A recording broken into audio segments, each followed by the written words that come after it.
Hey homebuyers, can you remove a person from a contract once it has been signed? Can you add a person to a contract once it has been signed? My name's Irfan Ibrahim. I'm the principal at 180 Conveyancing. I help homebuyers with the legal aspects of buying a property, also known as conveyancing. So I recently acted for a couple. Let's call them Sophie and Dylan. Sophie and Dylan signed a contract with a seller.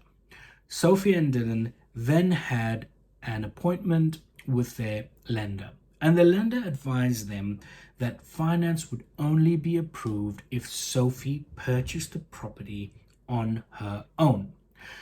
Sophie and Dylan then approached us and they wanted us to advise them on changing the contract. And what they wanted to do is remove Dylan from the contract so that their finance could be approved. So the question is, can you remove a person from a contract, or can you add a person to a contract if that's what needs to be done? The short answer is yes, but removing a person from a contract or adding a person to a contract is not as simple as making a few handwritten amendments, initialing them, and then sending them off to the other party. Adding or removing someone from a contract must be documented properly to avoid additional transfer duty liability.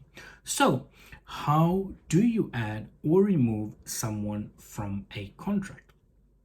The first thing you need to do is to obtain consent from the other party. In this case, it was a seller. Seeking consent from the seller shouldn't be a problem if the seller just wants to sell. However, in a seller's market, a seller may be hesitant or even refuse to provide their consent. If a seller refuses to provide consent, there's nothing much you can do, unfortunately. You're stuck with the contract. Once you've obtained the consent of the seller, your solicitor will prepare a deed of rescission.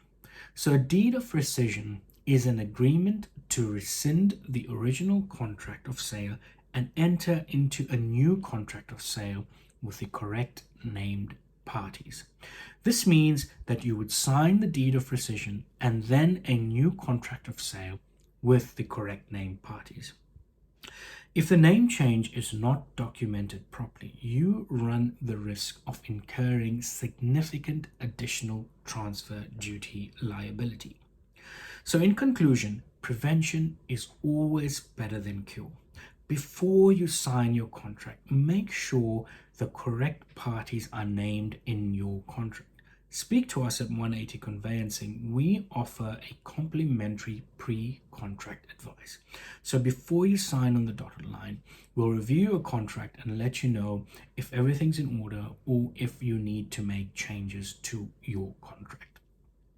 But if you've already signed a contract of sale and you need to make changes, such as changing the parties or removing a party from the contract, it is essential that you seek legal advice to avoid additional transfer duty liability. If you want to know more about the home buying process or conveyancing in general, please do reach out to us. Until the next video, see ya.